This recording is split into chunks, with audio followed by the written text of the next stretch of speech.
Welcome back to another episode of the Development by David podcast. This week, your sponsor is me. If you wish to help caffeinate this podcast, then you can use the link in my bio at buymeacoffee.com to supply me with a coffee, or two, or three, depends how generous you feel. This podcast takes a lot of work, a lot of energy, and that's supplied by my caffeine intake. And if you wish to support the podcast, then please donate me a coffee. And we're live. Hamilton Souther, welcome to the Development by David podcast. How are you, my friend? I'm doing well today, David. Thank you for having me on the podcast. I'm super excited to be here with you. Can I quickly ask, where are you dialing in from? Right now, I'm in South America. And so I live in South America all the time between a few different countries. So, typically in Peru, but right now I'm traveling. Amazing. When I invite guests onto the podcast, I usually have like a two-pronged filter when speaking with them or before speaking with them. The first prong is the individual or topic someone or something that I'm curious about, in which case you tick both of those boxes immediately. And the second filter is, do I have a baseline level of knowledge to maintain a conversation or at least like keep up to speed with the guest? Unfortunately, from hearing the 20-year plus journey that you've been on through various podcasts, I seem to be worlds apart, but I couldn't be any more grateful for that, to be honest. I'm coming into this conversation with complete curiosity. And like I said before we hit record, I'm sitting in the seat of the listener. I'm going to ask all the silly questions. That being said, who is Hamilton today in 2022?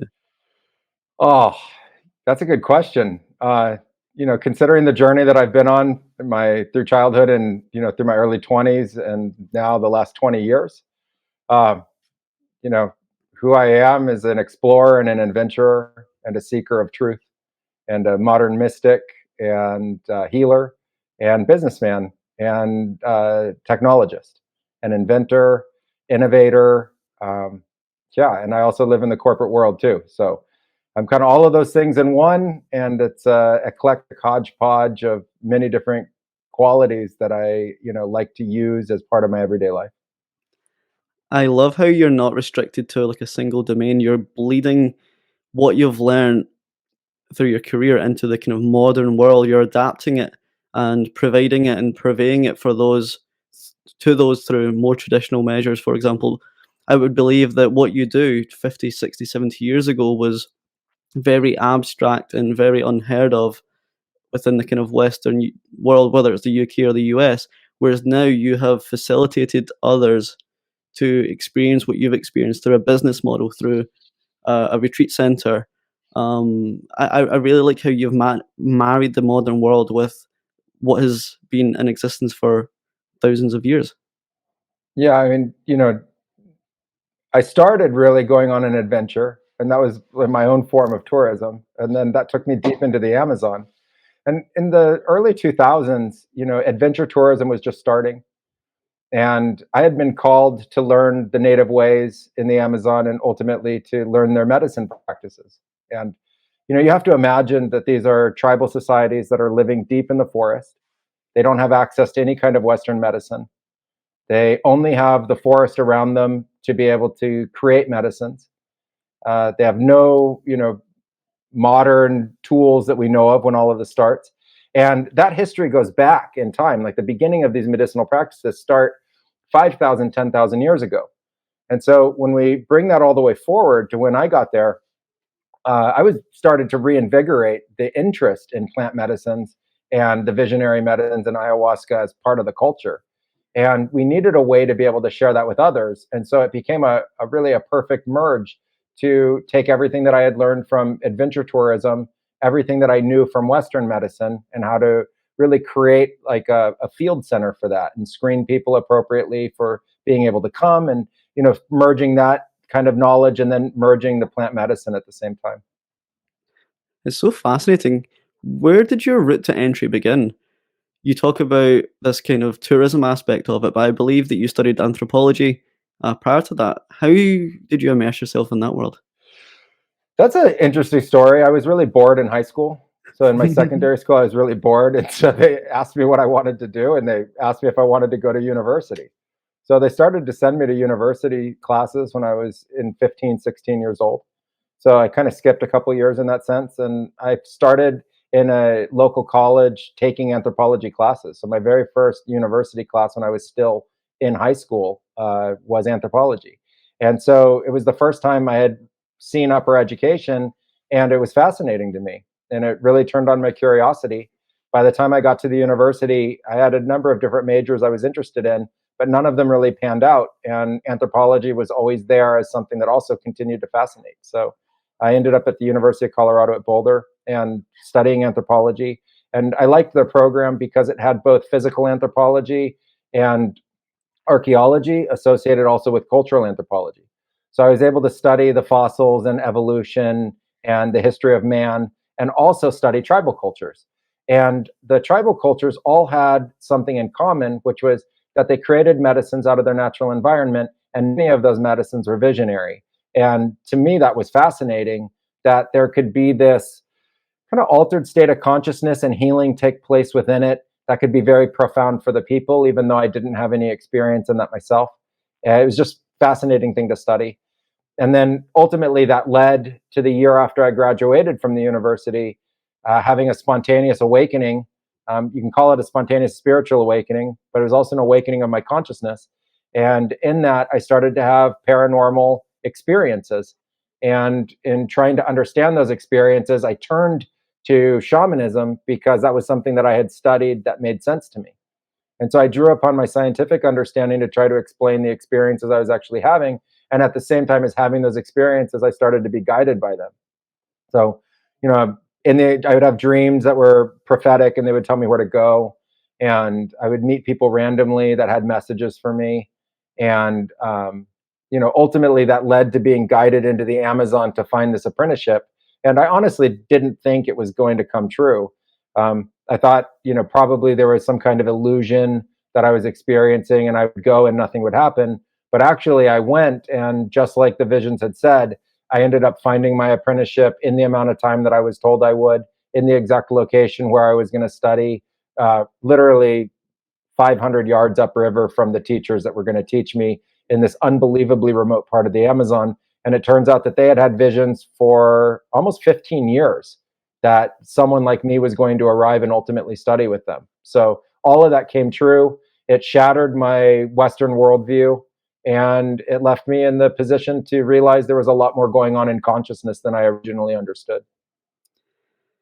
When you had that spiritual awakening and you had the calling to go to the Amazon to start your apprenticeship, given a fraction of the population go on to do something like that, an absolute decimal point of the population going to an endeavor like that, how did you manage the expectations of those around you, your peers, your family, your friends? What was their reaction when you told them that was a path that you were called to follow? Well, I had some, significant supporters, which I'm truly grateful for. So my mother was a tremendous supporter, my brother as well. Um, some of the family, friends, close friends of ours and stuff didn't really know what was going on. They're kind of like, "Oh, what happened to Hamilton?" But they're kind of fair weather fans, because after the National Geographic article was published, then at like the next Christmas party, they were all kind of like, "Hey, I saw you were in National Geographic. That's amazing." And I'm like, "Yeah, do you remember last Christmas party where you didn't want to talk to me?" So people were trying to figure it out. You have to be really accepting of that. That what if you're going to go and do something completely outside the box? And I knew what I was doing was outside the box, and I loved that about it. Right? I embraced that. It was fun. It was exciting. It was adventurous. I was in my early 20s. I was 23, 24, 25 years old over those first years. I was figuring out life at the same time as I was living it. And I was in the South American adventure, and it was, part normal daily life, like living in the city of Iquitos and figuring out just how to navigate that society. And then it was part, fully off grid life for 3.5 years, just living, super deep in the forest, 24 hours from the city. And so, both of those things kind of fueled, this incredible journey. And in that, I had all this passion about it. And so I accepted other people's responses to me, as they didn't understand. And it didn't matter, because what I was doing was so immersive that, I figured their opinion was just that, and lots of people would have one. I was kind of excited that I was doing something worthy of an opinion. Like not always do you feel that way. So it's kind of like, oh, well, okay, people have opinions about this. But what I was most fascinated by was what was actually taking place. And what I had discovered was a wealth of knowledge and understanding that was not only new for me, but it was also new for the scientific community, and it was new for a Westerner to be given the right to even learn it. And so that was what was most exciting to me during that time. And I just let people have their own responses. And I'm eternally grateful for the supporters, because without them, I wouldn't have survived the first 3 years. Amazing, Hamilton. For the listeners who don't quite understand what shamanism is or what it takes to be a shaman, what is the essence of it? There's a lot of different definitions going around. And so I just root it in the actual practices that somebody does. Like a writer writes and a doctor practices medicine. So in the Amazon, the roles of a shaman are part healer. They're there to be a doctor for their community. And it's also part community leader. They have vision, so they kind of have an idea of what's coming and how to expect things and how to prepare. So they're there sometimes as tribal leaders, or they're advisors to the tribe. So you have medicine, and then you have kind of advice. And then you have this role, which is about maintaining the oral histories and the sacred knowledge of the tribe itself, because they don't have writing to write everything down. So they memorize everything. And so you have to memorize the rituals and memorize the plants and keep that sacred knowledge alive one generation to the next. So it's part wisdom keeper, part doctor for the tribe, and then, part political figure. I love it. I love the testaments that you talk about in regards to your two mentors, essentially, Albert and Don Julio. I guess there is ranks to becoming a shaman, much like there is in a kind of organizational hierarchy. Where do you start off, and essentially, what is the equivalent of a CEO in the world of shamanism? You I guess start it's a bit disrespectful to use No, not at business all, not at all. lingo I in actually in am that a sense. CEO. So I'm a CEO of 3 different companies. So I'm comfortable with that. I understand the nature of that role too. I'm, as comfortable in the boardroom as I am at head of a shamanic ceremony. So they're all good to me. You start as a participant. So you're either a patient or a participant. There's either a reason that you're seeking them out, or you want to participate in one of their ceremonies. So you start there, and then if you have capacities and you show those capacities, then you can be named to be an apprentice. Typically, it's in the bloodlines, so family lines. It gets passed on from grandfather to father to son, and outsiders are not really allowed in. I was one of the first Westerners, if not the first Westerner, to ever be truly allowed into a bloodline. And Wow. Why was that? oh, it's an incredible story. I was in the forest. I was practicing. I was told by the ayahuasca I would be allowed in, but they weren't allowing me. And it took 1.75 years to actually be accepted. And the way I got accepted was very similar to like right out of a story of a movie. I was going by the elder's house. His name was Julio. And Julio was about mid-80s at that time. No one knew his real age, but it was somewhere in his mid-80s. And when I was walking by his little house in the jungle right on the edge of a river, he started screaming and up in his house. And so I ran up into his house to see what was going on. And there was no one else there to be able to help him. And one of his legs was swollen about 3 times its normal size from the knee down. There was no explanation for the swelling or why or anything like that. And he was just holding his leg. And looked like an invisible force was trying to break his foot. It was just completely odd to me. It was outside my understanding or knowledge base of really anything. And I basically, in that moment, I started to receive a kind of channeling of what to do. All my hair stood on end. I was, electric. Went immediately in a sober state into an altered state of consciousness. And I was told exactly what to do to heal him. And so I just did what I was told, just exactly each step by step. And within a half hour of the first healing, his leg went back to normal size. And so I continued to heal him over the next 4 days. I was told it would take 4 days. And on the fourth day, he was sitting smoking a jungle cigar with me called a mapacho. And he told me that I had healed him and that the medicine was strong in me. And he asked what I wanted in exchange for having healed him. And I told him that I wanted to be an apprentice. And so out of honor, he said I saved his life, but I don't really know if I did or didn't. He says that. So he said I had saved his life and that he would then teach me. And then Alberto, who is his number one student and also a master shaman in his own right at that time, got together with him and they talked about it. And then that very same night, they took me into an ayahuasca ceremony and crossed me over the threshold into apprenticeship. And then I was one of them from that day on. Wow. Oh Mm. my God. So without that life-saving experience, would you have had the capacities to have become an apprentice, or is that the pivotal point in your journey to get you to where you are today? Yeah, that was the pivotal moment. They never would have allowed me in otherwise. It was a completely sealed off community. You were not allowed in, not in any of the lineages. Westerners were allowed to be patients and they were allowed to participate, but they were never allowed to truly apprentice. So if So you needed healing, they would heal you, but they would never teach you the true arts. They considered that their own sacred knowledge.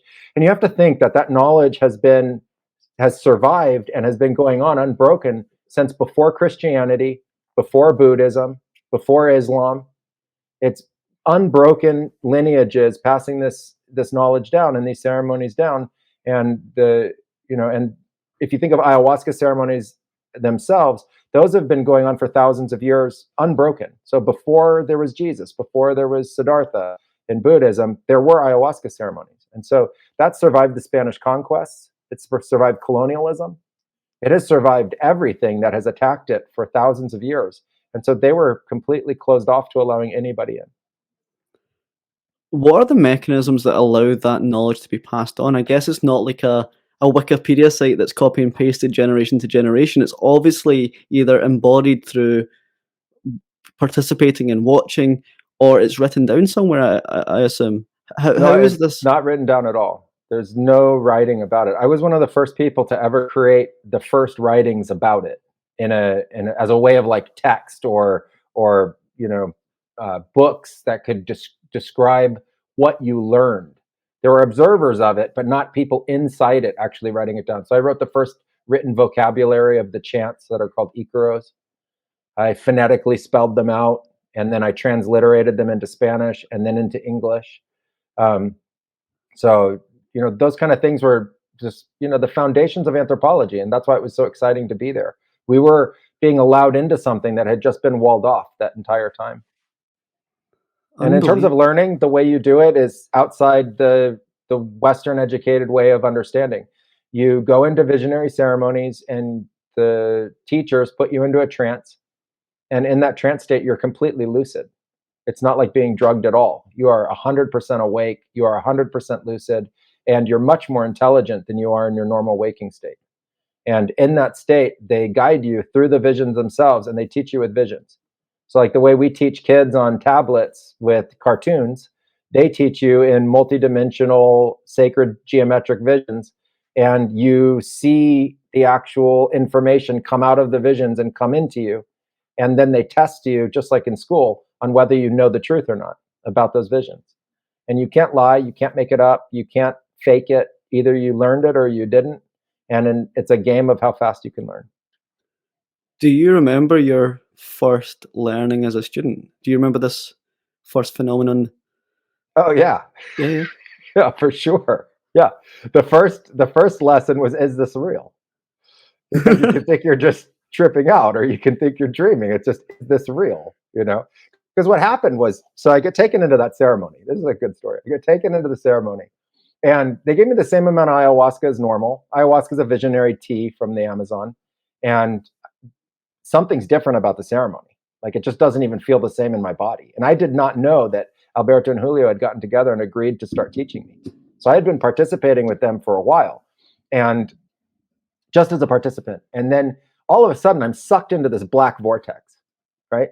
There's light, and it just gets closed off, and it's black. And I just feel the life being squeezed out of me, like I'm dying. And it just gets tighter and tighter and tighter, like the way they describe a black hole, and there's no escape. And I just say, okay, I'm dying. That's it. I have no fight left in me. I go into the black hole, and everything goes unconscious. I have no idea how long in Earth time it took. All of a sudden, the lights come back on inside my consciousness. I'm awake again. I'm in my chair, right where I started. Julio's on my left. The only difference is, here in my head is Julio. He's in my head. He's in my mind. So there was only me in my mind before, and now there's me and this other presence inside my mind. Like when you're sitting next to someone and you feel them, or when you walk into a room and it's weird because you feel like something's there, like, but in my brain. And then on the other side was Alberto, and they were both in my brain. I had never experienced anything like that, and I thought I was just hallucinating. And so I mean, Julio's sitting literally right next to me, right? So how can he be in my brain here? And so I think to myself, I don't say to him, I think to Julio, to the part of my brain here where Julio was, Julio, can you pass me a cigar? And he reaches into his pocket and he hands it to me and he goes, ha, ha, ha, ha, ha, ha. And that was the first lesson. And it was like, okay, we can communicate through this channel that these guys created in my brain. That's how it started. I mean, at that point, it's like, well, what are you going to do? You know, Julio and Alberto are there. Like years later, through that same channel, I would be in another part of the world.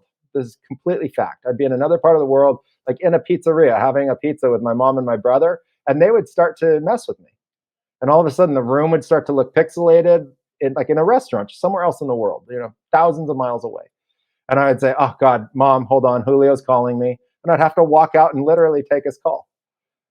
And then when I would come back from the trip, I would say, like, Julio, dude, you called me. And, you know, he's like, yeah, I was in ceremony with Alberto. We saw you in this restaurant with your family. We wanted to come say hi.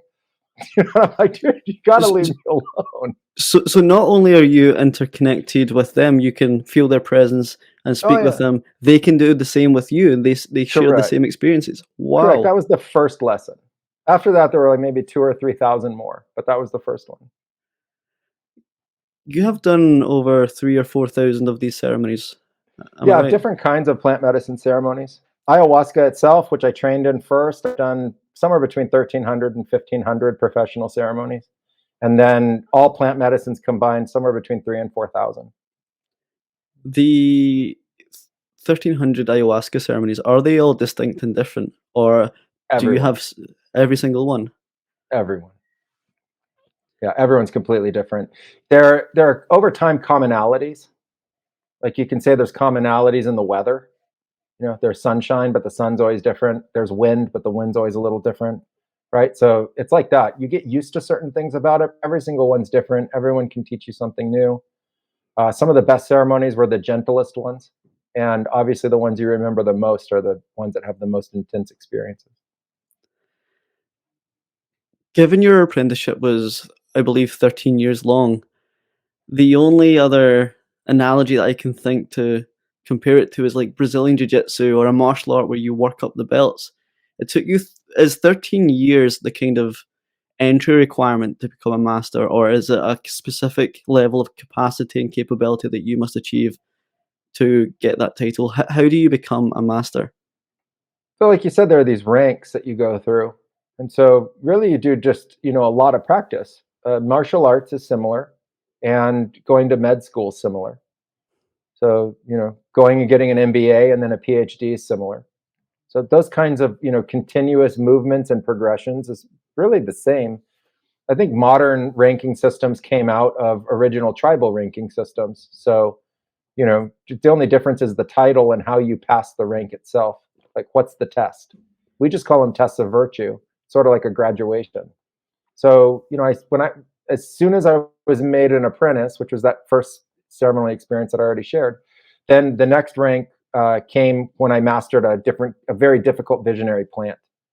And it's called Toei. It's a kind of angel trumpet vine, really dissociative. It's very dangerous. I don't recommend people taking it, but it was part of our training. And we had a ceremony where there was just a large dose of it, and the ceremony got turned over to me. And so, you know, in those situations, the most dominant force in the ceremony can be the plant. And when that happens, chaos ensues. And so I had to, you know, wrestle with the plant in our own state of consciousness for myself and the other participants in the ceremony. And at the end of it, I was given my first rank. So I was able to do that. I held the ceremony for everybody. I performed healing for everybody. It took about 4.5 or 5 hours. It was really heavy for the first 2, maybe 3. And, you know, ultimately it was very positive for everybody. So that kind of goes on. I was given the title Maestro after just under 2 years, which is incredibly fast. Normally it's about 5, somewhere between 5 and 10. But then that doesn't mean like done training master. It just means like black belt. Like if you thought of martial arts, like first level black belt. And then the real training begins. Like you've worked yourself up the ranks to really start the next level of training. And that's heavy. All it means is that you don't have the support of the people who trained you in the same way anymore. So you're expected to be one of them, sitting shoulder to shoulder, taking on all the responsibilities that they have. But this is 1 day in, 2 days in, a week into it, that's happening. So from the time that you get the title. So that training actually took another, I don't know, 3 to 5 years to feel comfortable. And then that just continued to progress. And I loved training. I just absolutely loved it. So I continued pushing myself for those 13 years. And I finally, ultimately graduated by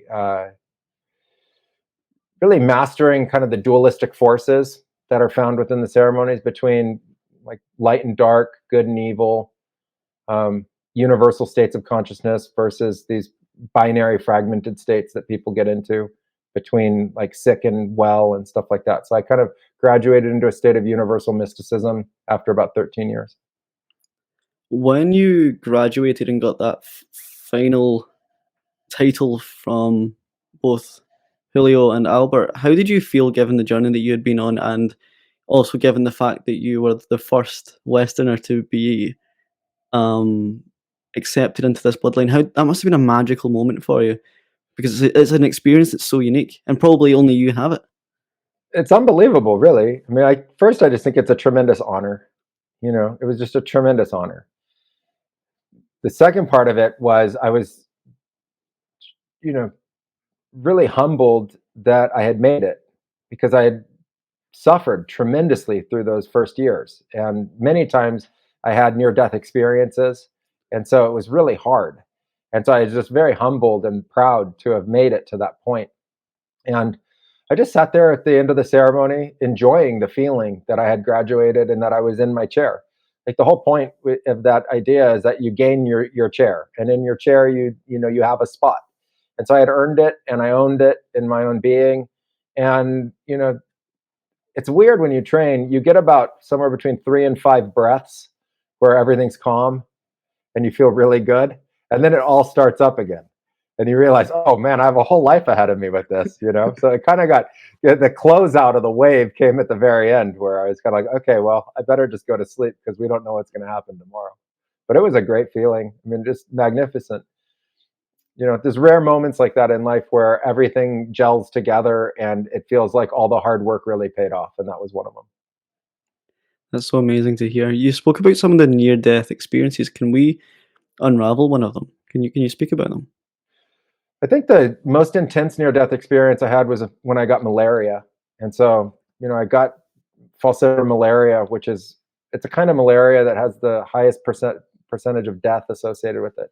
And so I got the first bout of it and experienced extremely high fevers. That was a really amazing experience because I got to understand what people talk about when that happens. So I had a fever so high that you quote unquote should die. But I was in a shamanic apprenticeship and dieta at the time, this like purification ritual. And so I think that protected me in some ways. But by the time I got to a hospital, I had a fever over 108 degrees Fahrenheit. And so that was, I had that consistently for about 54 hours of hallucinations.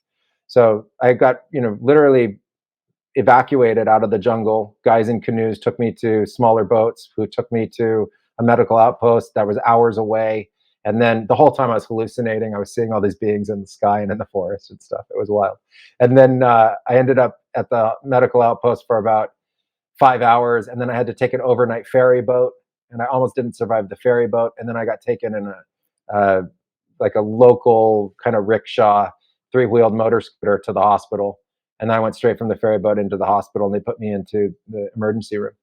And for some reason, they couldn't diagnose the malaria. So they stabilized me that day. And what happens if they don't diagnose the malaria is that it incubates for 2 weeks, and then it all comes out again, and it gets dumped out of the liver into the bloodstream. It infects the blood cells, and then it breaks the red blood cells when it bursts after it's incubated.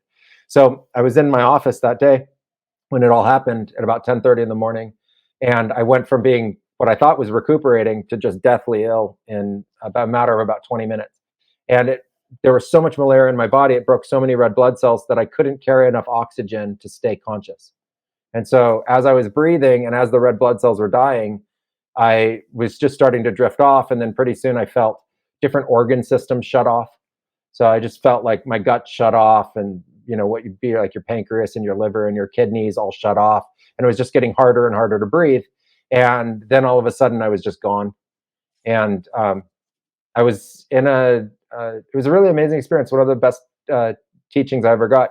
What I saw was that as life came apart, all the things that had made up life were made of pure energy. And so all the people were pure energy, the space was pure energy, earth was pure energy, everything from my past and all the memories were pure energy, and everything that had been this story or this narrative of my life all of a sudden was now just these different energetic forms. And my family was there. I saw them. They looked like my family, but they weren't like human density anymore. They were, transparent, and literally everything was that way. And so I saw my memories. I saw my thoughts. I saw, all these people. Literally anybody I'd ever had any kind of acquaintance with in life was there. There was tens of thousands of people. And then that part of the journey went on. Maybe what seems like about a half an hour. I was kind of just cruising through it. And then I was in what everyone talks about in the tunnel of white light. And so I was taken in the tunnel, and I got really close to the end of the tunnel. Maybe what would be perceived as about 20 meters away from the end of the tunnel. And it was just a big white glowing consciousness. And it was pure knowledge. It was 100% awake, alive, and knowledgeable. And I was completely lucid. And I realized that all those forms of energy was what the shamans called spirits. And so all of a sudden I had this context for these words that hadn't made any sense before. I was like, oh my God, that's what they mean by all the spirits. And it was just such a clear realization in those moments that these energy forms was what they were talking about. And then at the time there was a malevolent person who was, doing these curses and hexes and stuff like that to kind of try to kill me. And there was this really clear voice that said, he's trying to kill you. He's going to kill you. And I turned to the end of the tunnel of white light and I said, I won't let him kill me. Send me back to my body. I'm not ready to die. And right then, the gentleness of this experience ended, and this unbelievably intense, glowing, concave shape energy burst out of the end of the tunnel, and it just enveloped me and it hit me. Like if you were just standing on a road and you got hit by a car or a train or something like that. And it just impacted my presence. And I thought that was going to actually kill me. That just almost blanked me out, even though I wasn't in an embodied form. And what had taken what seemed like hours to get to there in seconds was over. It was just like, bam. And I was in my body and I was awake. And I leaned up in bed. My office was connected to a house, and the people in the house had moved me into this bed. And there were these, local ladies all around the bed, all crying, saying I was dead. And they're like, oh my God, he's dead. He's dead. What are we going to say to his mother? He's dead. He's dead. And I'm up and awake and I could barely breathe. And I said to him, look, I'm alive. I'm alive. Snap out of it. Like, hello, I'm alive. Get me to a hospital. And then it took them like a little, I don't know, maybe 20, 30 seconds to figure out I was actually alive. They were completely stone cold sold I was dead. And so they grabbed me and they carried me again into one of those 3-wheeled motor car rickshaws, and they took me off to the hospital. And then that day in the hospital, they were able to diagnose the malaria. And so that was one of the closest, really, quintessential near-death experiences. I'm rarely speechless on the podcast, Hamilton. That is the rarest story and the most incredible story that I perhaps have ever heard. You probably could see my face in absolute awe the whole time you were telling it. For me, and this is my naivety, I would have, I guess, a bifurcation at this moment, because I'm guessing the environment caused the malaria. The environment was caused by the practice that you had devoted yourself for so many years. For me, there would be an internal battle or a bifurcation where I would think, I need to go back to normal Western life where I have hospitals within half an hour reach. I need industrialism. I need all that stuff back. But then the second half, after experiencing what you experienced, the kind of presences and the meaning or the definitions behind some of the words that you heard through your practice, I would also be torn to dive deeper into my practice and embody even more. How did you experience that kind of the same, dichotomy? Exactly the same? And I was roughly your age at that time. And so That, it that, made that that's a complete huge sense. call to make. Is it like I'm a 24-year old? That's a huge call Yeah. to make. How did you navigate that decision? Yeah, I was 24 at the time that happened. Well, And I wrestled with it. It took me a couple months. I couldn't go directly back into the practices because the malaria just wrecked my body. I lost about 50 pounds. And so, it was really intense for my body. I was really skinny. Just surviving the malaria was really intense, but the fevers just tore my body apart. So I ended up going back and visiting my family for a little bit of time. But during the time that I was back visiting my family, I couldn't stop the visionary experiences that I was having. So the part of me that was still in the Amazon and, in consciousness, the part that had been affected by the experience of already being there and already spending that part of my apprenticeship, required me to ultimately go back. But I wanted for a period of time to be back in the States. And when I was there, I just, getting healthy and getting stronger, I realized there wasn't anything for me there at that time. And everything was waiting for me in the jungle. And I just had to, embrace that, even though it was unbelievably scary. It was truly terrifying. But I had to embrace that fear and go back into it and understand that there was still a possibility of doing something extraordinary. And I needed to fulfill that. when you revisited the Amazon or the jungle, did you go back to the same place that you originally trained at, or did you set base somewhere new? Of- um, um, how well receptive was it that you've visited the States again, went home, and kind of left the people that you had been so close with for so many years? How accepted was that for you to return? It was accepted. There was, concern that I might not come back, but it was understood. They have a real strong bond to family. And so they knew I was far away from family.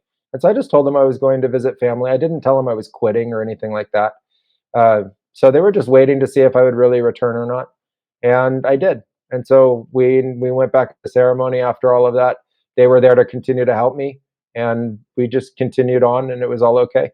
But it was hard. I mean, it was one of those moments where you have to dig really deep into your soul and make a decision and live by that decision, whether you die or not. And we don't think about modern life that way typically, but you know, it's just part of it. So you accept it. We might be kind of flirting with the listener and they don't actually know what ayahuasca is. Can we do a kind of ayahuasca in plain English? Where does it derive from? Is it a compound of numerous things? And where can we find it typically? To make it really simple, it's a tea. So there's a vine that goes by the name Banisteriopsis caapi, which is the scientific name, or ayahuasca, which means vine of the soul. And it has a number of compounds in it, mainly harmine and harmaline, which are two MAOI, these inhibitors for the brain. And they also inhibit an enzyme in your stomach that breaks up dimethyltryptamine or DMT. And so the tea of ayahuasca is typically two ingredients. It's Banisteriopsis caapi and Psychotra vigris or chacruna. And the combination of the two makes your ayahuasca tea. Then, depending on the kinds of practitioners who are making the tea, and it's just considered a medicine, just so everyone understands. This is a medicine, like when you go to the pharmacy and you get diagnosed and you get antibiotics or you need a different kind of medicine. This is, for the Amazonian people, a medicine. It's not a drug, it's not a toy, it's not for fun, it's a tool and it's a medicine. And it has extreme purpose to their pantheon of medicines. So they make this tea. Most of their medicines are in the form of teas, tinctures, um, poultices, and sometimes foods. So they'll add medicines to foods as well. Um, so you make this tea, you boil it and boil it and boil it and boil it, and you can add, like I said, depending on the kind of practitioner, lots of other kinds of medicinal plants that you learn over the time. So the kind of ayahuasca that we make can have anywhere from 5 to 15, maybe even 20 ingredients. But those main ingredients are what create the experience, and then people drink it. And when they drink it, they can ingest the dimethyltryptamine through the stomach, which normally the stomach has an enzyme that breaks it down. And so by being able to absorb it through the stomach, it goes into the brain, and it's psychoactive and it's incredibly visionary. It's one of the strongest visionary medicines there is. And that's it. It's really simple. The ceremonies last anywhere from, or the effects last anywhere from 3 to 8 hours typically, and can go longer, sometimes as long as 12 to 15 hours. and on very rare occasions, much longer than that, but very, very rare. And so, you go into an experience where the tea has really two main components associated with it. One is the experience of purging, where there's this energetic release. You go into states of consciousness that become so intense and so ecstatic that the body releases energy. And if it gets too intense, it'll actually, you'll throw up or you'll defecate. And most people can, go to a toilet. They're lucid. Like I say, it's not drugged, like in the sense of being too drunk. And then not being lucid, not being able to remember. It's very, very lucid. You're unbelievably hyper aware. All your senses get turned on. Your hearing gets turned on. Your smell, your sight, everything becomes hyper intense. And you start processing information just in quantities that you normally aren't aware of. So you can just experience so much more of your senses during the ceremony. What usually happens then, depending on your ailment, is that you'll go on a journey, and it'll be a visionary journey. Some of it will make sense and some of it might not. But ultimately on that journey, you'll come to a place in your visions where you realize that you've been healed and that the illness is no longer in your body or no longer a part of you. And then through that experience, you're considered to be healed, and then the body no longer manifests the symptoms of the illness. And it can be healed in one ceremony or multiple ceremonies depending on the illness. Hamilton, that's so eye-opening. Given that it's a treatment used by Amazonians, what do they typically use it to treat? One of the first things I discovered from a scientific point of view was that they don't have in their language words for stress, depression, anxiety, PTSD. And so when I got into the study and I was looking at it from an outsider, I realized they didn't have those words because they used ayahuasca as a way to heal those traumas before they became habitual problems. And so, from like a teenager breaking up with a first love and freaking out, they'd go do a ceremony and fix it. To, somebody falling out of a tree and having this kind of shock to their system, and or a near-death experience, they would just fix it. So all traumas, they would just immediately have a ceremony. If somebody broke an arm or a leg or dislocated a shoulder or something like that, they would fix the bones, and once all the bones are fixed, then they would do a ceremony to fix the trauma. And they just called it healing the spirit. And what they meant by that was like your overall inner awareness, your mind, and kind of like your light, like what gets you going, so that you could stay passionate about life and in good humor and enjoying of your life experience. And so, they don't have as intense, stressful life in the forest as Westerners do. It's a misunderstanding. The forest provides, as long as it's not depleted, everything you need. And so life there is actually pretty relaxed. And so people have a really happy-go-lucky, joyful, balanced existence between each other and the forest and their lives. And then when they have a problem, they intervene with ayahuasca. And then on the other side of it, which you'll also hear from other podcasts I've talked about, there's a very strong there's a strong culture in the Amazon that has dark practices associated with ayahuasca. It's kind of like the exact opposite of medicine. It's the exact opposite of healing. They want to cause problems with this power. And it's no different than people being megalomaniac in the West or wanting revenge or trying to be harmful in some kind of way or extremely manipulative. And so you'll find that kind of the sociopaths and psychopaths can get sucked into that. And so they also use ayahuasca for those reasons, which I think is unbelievably negative. And so you'll see all of those different practices. And so that's how the people use it. Similarly, if you were to visit a surgeon or a medical professional in the UK or the US, you could gauge the quality based on reviews and based on TripAdvisor and not TripAdvisor, but journals, and you can get a sense of their credibility through their previous endeavors.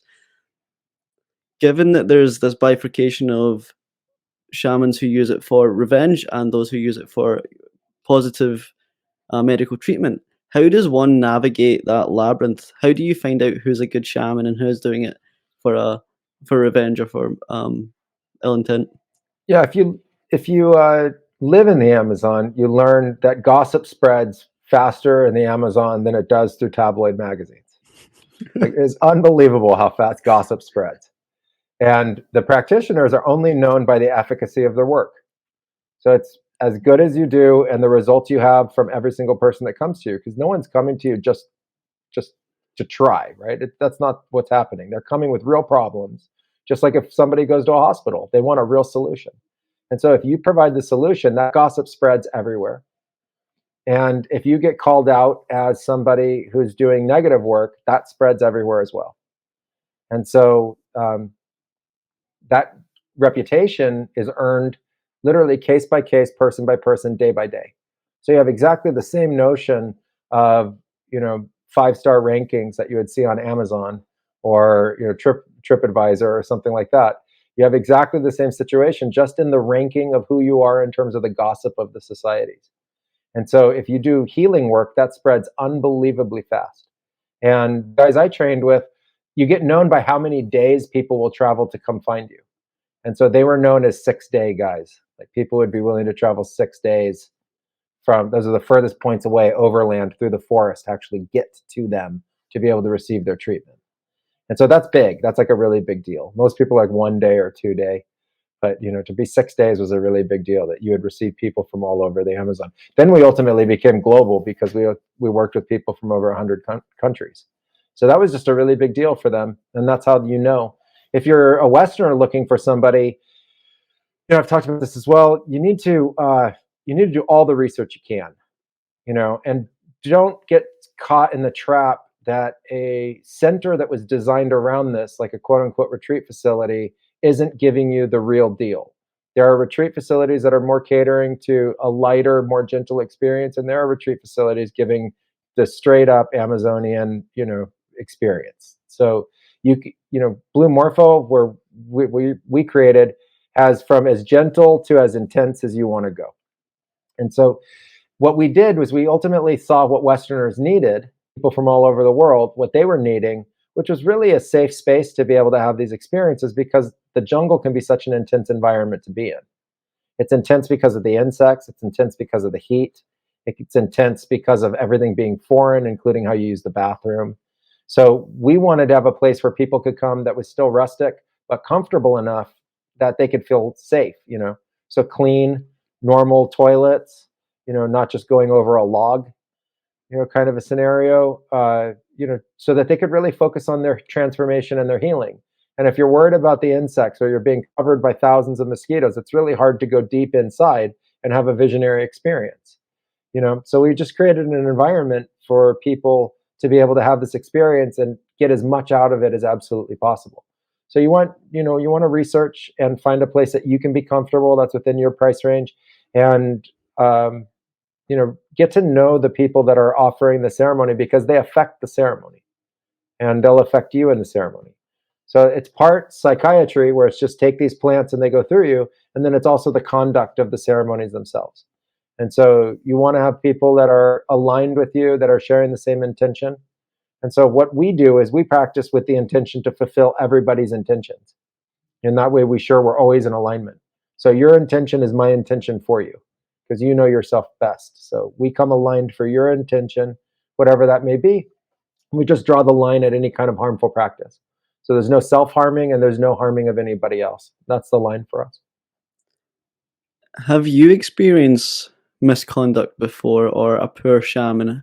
I believe that you had to heal from an event at one point in your tenure. And have you ever experienced kind of ill intent from a shaman? Yeah, that's common. It's really common. When I was training, because I was a foreigner, and it wasn't accepted amongst the tribes, it was taboo to train an outsider. Many tribes got upset with us. And so there was a lot of antagonism for about the first 10 years. There was a tremendous amount of antagonism. And so, both in vision and in person, literally people standing right there, the people who were training me would get yelled at and heckled and told, why are you training a white person? Why are you training a foreigner? Like, what are you doing? You're breaking our agreements. You're breaking the culture. You're breaking the taboos. And so there was a lot of antagonism. And then as you go up the ranks, there's, as much as there's healing ranks, there's fighting ranks. And that is right out of MMA. but it's MMA without a referee. And so, you know, there's no rules, and you have to own your position, and you have to own your rank. And so that's just part of it. And I've come up against those kinds of shamans a lot, and you learn to deal with them and try to spend as least amount of time as you have to dealing with it. But it's just part of the culture. And it's something I've always warned about going into the indigenous cultures. You have to respect their culture in its totality, with the light and with the dark. There's both. And so the positives are there, but also the negatives are there, and they don't change the rules for you.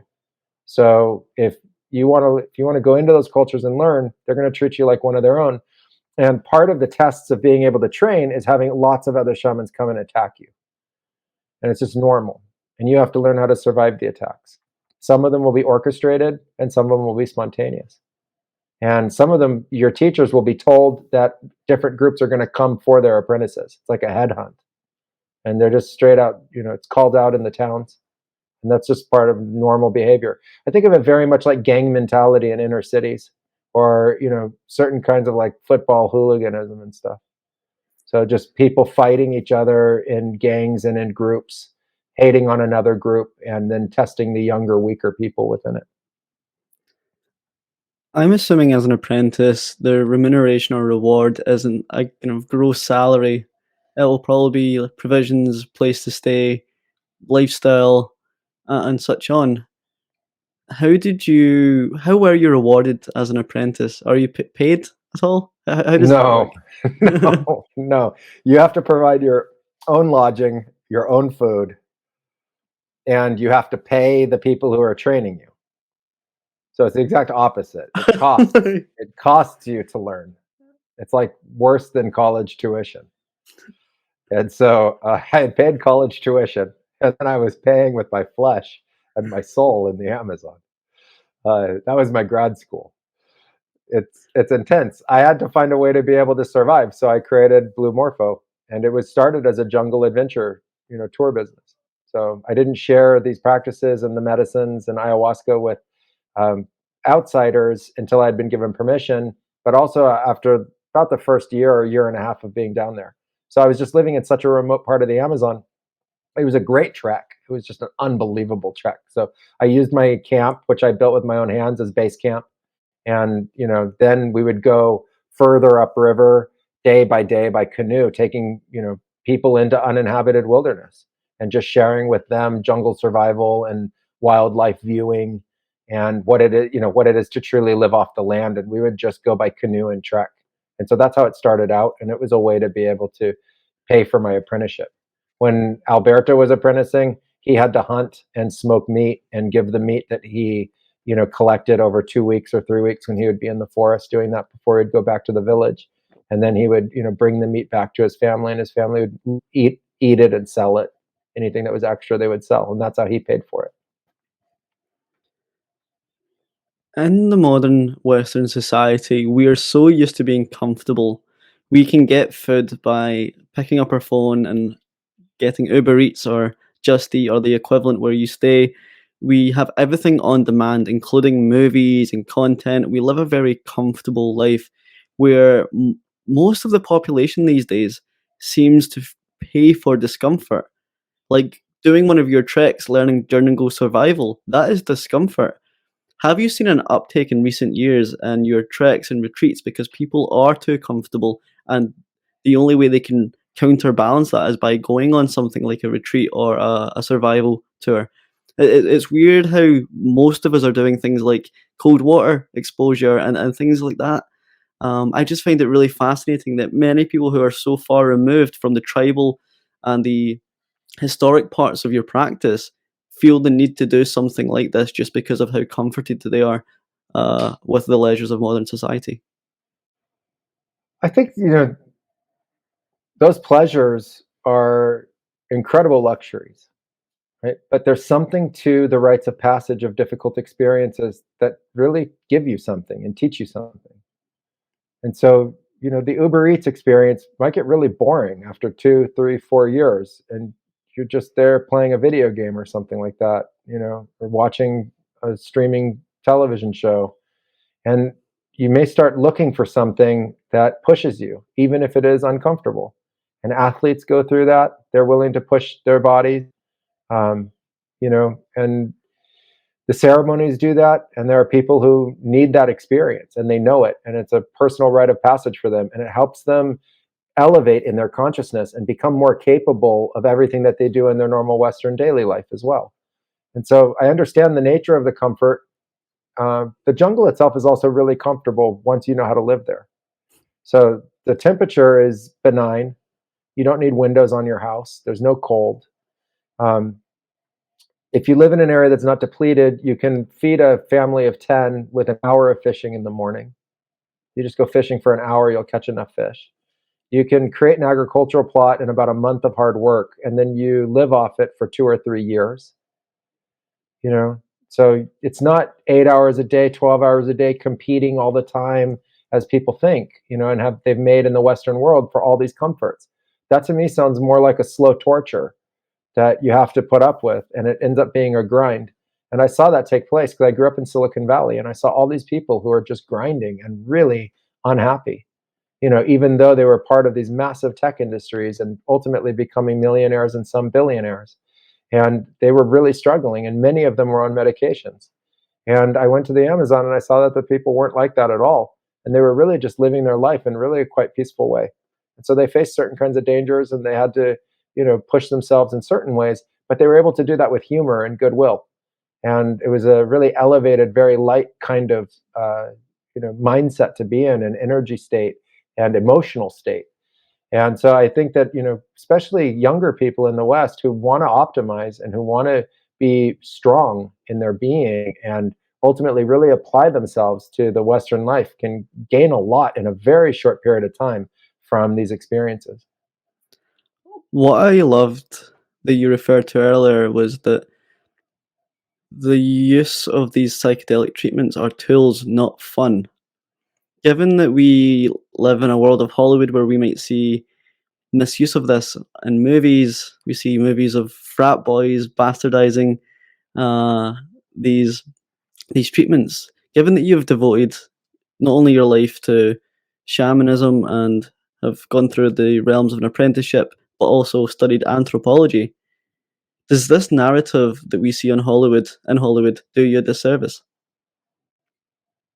Yes and no. The yes part is that it just seeds misinformation. And I think one of the greatest poisons of today is misinformation because there's just no way to know what's real or not anymore. And for as great as the internet is, misinformation is its biggest commodity now. And it's sad because the importance of information is how we understand reality. And so if you distort that information and you put out the wrong information, you create a narrative that's a kind of propaganda that goes into people's minds and it poisons their imagination and it makes them believe lies. Just people are walking around believing things that are fundamentally false and not true. The no of it is that the medicine is more resilient than that kind of propaganda. And what really happens is that the real practitioners just disappear and they stop talking and they stop sharing and they just keep treating the people that come to them and they let that run its course and it goes out into society and it's a kind of poison. And the true medicine practitioners, the true sacred carriers of it, just watch it and look at it and see all the charlatans, see all the fakes, see all the people that are doing harm. And, they don't get involved in that. They take a step back. They retreat back into the shadows. They don't express what's really going on because they realize there isn't a voice for it. Now, what I've been really interested in this sort of really massively and very exponentially growing space around psychedelics and other visionary medicines is the flip side of that, which is that there is an ear and there are a bunch of listeners who are interested in the real story and they're interested in real medicine and they're interested in real expansive experiences and real optimizing experiences. There's sort of two groups. There's a group that's looking for optimization and there's a group looking for healing. And then often many of those that get healed look for then different kinds of optimization because they just realize that it's just such a vast study that they can get into. So there's a level of immaturity associated with it, and in the Amazon that just gets crushed, just crushed. So it's easy to tell a short story about somebody going through that, but go back and see them in 10 years, 20 years, 30 years, 40 years and see what really happened. And so I think that's what happens fundamentally with these practices. What I would like to see is that there's enough people who are really interested in the real practices and who are really interested in true medicine that we can get enough science and we can get enough data that gives credibility to all of these practices, because these are incredibly important medicinal plants for society, and it's time for society to open to them in a very healthy, very positive way. And it's a travesty to think that there are medicines out there that are prohibited because they're misunderstood. And so we need medicines. Mental health crisis is nothing good for society. Every day that there are mentally ill people in the millions walking around, it's a problem for everybody in society. And we are collectively one society. And so if these medicines can help people, it's important that people can get the kinds of treatments that they need. And to be able to do that, there has to be science that's done on it to be able to validate the thousands and thousands or even millions now of healing stories that people have had. And it's not just one set of compounds, it's all of them. And so there needs to be better science, and that can only happen if there's interest, if there's investment, if there's need. There's obviously need, and now with this, new interest, there's a possibility to get better legislation to allow the science and allow real medicine, and that'll help millions of people. Hamilton, I'm just very proud that I am steering away from misinformation. I am promoting real accountability, real anecdotes from you. I'm really proud that this podcast serves as a vessel for that information. Of course, it's not going to promote any scientific backing or any investment, but hopefully it helps build an appetite towards the work that you do. Given that psychedelics and the use of ayahuasca as a treatment is currently inhibited in the UK and many other Western countries, what non-psychedelic legal practices can we do, or can the listeners do, to become more interconnected or more spiritual? What's the kind of the starter for 10? I think you can learn breathing practices, and trance meditative practices are very powerful. And so, just research those. There's all different kinds of trance meditative practices and breathing practices that can help you go into an altered state. The Wim Hof work and cold water and breathing and ice baths and stuff like that. It's everywhere now. So I think that's a great place to start. The practices in shamanism are about going into altered states of consciousness that are very active. Buddhic meditation is very passive in many forms. And so to think in your mind that this is a very active practice, and you're going to get into an ecstatic state, and in doing so, it's going to help you be able to learn different kind of characteristics and qualities. I love it, Hamilton. Given that I am close to the deadline for you logging off, this has been a whirlwind, absolute whirlwind of a conversation like no other. I am expressing infinite amount of gratitude for this conversation. If people want to learn more about you and your retreats and your organization, or just connect with you online, where best can we signpost them? Yeah, so go to bluemorphotours.com. That's our website, bluemorphotours.com. And you can find me on social, on Instagram at Hamilton Souther Official, and on Facebook at Hamilton Souther Official. Answer DMs, so don't be shy. Write to us and connect and ask questions and whatever. And everybody's welcome to come on a retreat. So we'd love to have you in the Amazon to be able to share this with you. We also have online courses and work that can, help you from home, that use all legal medicinal plants from around the world. So there's a ton of information on legal medicinal plants. There's a ton of information on our online retreats, which goes back to your other question. How can people do this in the UK? We can teach you all about legal medicinal plants through our online courses, and I'd love to share all of that with you. Hamilton, thank you for your time and all your generous work. This has been a real pleasure. Oh, thank you so much. Pleasure to be here too.